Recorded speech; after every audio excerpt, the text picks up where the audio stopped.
Welcome back to Public Affairs on Peach. This morning, we're profiling people making a difference in Atlanta's African-American community. You're about to meet a former baseball player who's influencing young lives. It's not uncommon to get a black male that's in the inner city of Atlanta asking what he wants to be when he grows up and him not know. So as a mentor, if you are a real mentor, your job is to tell him what you see in him.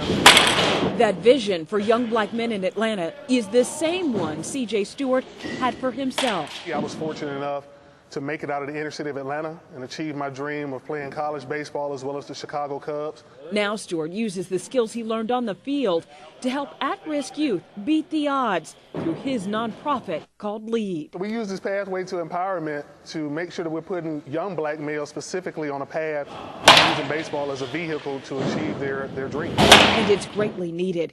80% of black children in Atlanta live in high poverty areas. That's according to a recent report by the Annie E. Casey Foundation, a charity focused on helping children. And the graduation rate for blacks in Atlanta schools is 57%. When I first came, they made us do community service was one of the biggest things that got me. One by one, the LEAD program is making a difference for young men like Mendez Elder. So they prepared me for college because we had to blog every week about our week, how we served in our community. Keeping them off the streets and in school, giving them a vision of who they want to be and how to get there. Baseball is basically the game of life.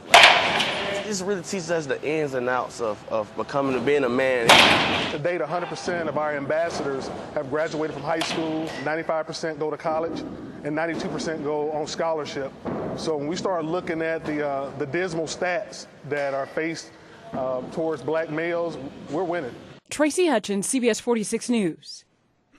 And the man you saw in that story right now is here with me. C.J. Stewart played professional baseball in the minor league system of the Chicago Cubs. And then you founded LEAD. Okay, we saw what you did there. So we'll get more into LEAD in just a moment. But thanks for being here. We want to know more about you and how you grew up, where you grew up. Share a little of that with us. So I was born and raised in Northwest Atlanta on Hollywood Road in Hollywood Brooks apartments, projects.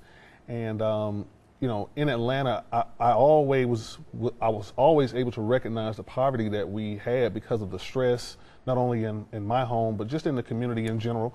But also, too, my parents would always take us outside of Bankhead, and we would go into communities like Buckhead, and it was a very stark difference. Mm-hmm. And as you were talking about that was considered a dangerous housing project. So did that influence you to wanting to excel and help others?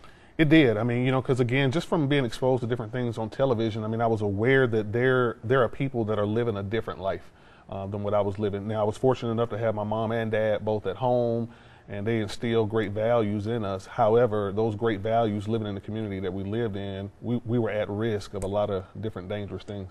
Now, even in an at-risk situation like that, you were able to go to Georgia State and played baseball there and even into the professional leagues with the Chicago Cubs. So explain how you were able to do that and how that worked for you.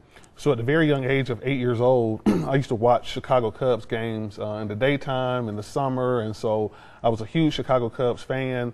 And it was just something at age 8 that I dreamed of wanting to do.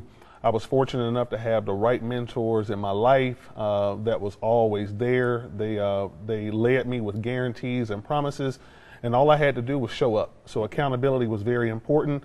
So that ride was pretty smooth so long as I showed up and did exactly what my mentors told me to do. All right, so explain how this led to the organization that you've started now. So when my baseball career ended, I got into professional training in East Cobb, in the suburban community of Atlanta, and had a lot of success. This year marks 20 years that I've been training, and so I had some soul searching because for 10 years I was basically planting seeds in a garden that wasn't mine. Here I am in the suburbs, and I'm training young men and serving families because they could afford the services that I was able to provide. And I was doing it without even considering my home in Bankhead because I bought into all the rhetoric that black kids didn't play baseball. And so one of my good friends one day, he challenged me and just said, hey, listen, I don't understand why you're here, but you're not there. And so that started in 2007, and LEAD was born. All right. Thank you very much. We're going to take a quick break, and then we'll be back to talk a little bit more about LEAD, what the letters stand for, and all about it.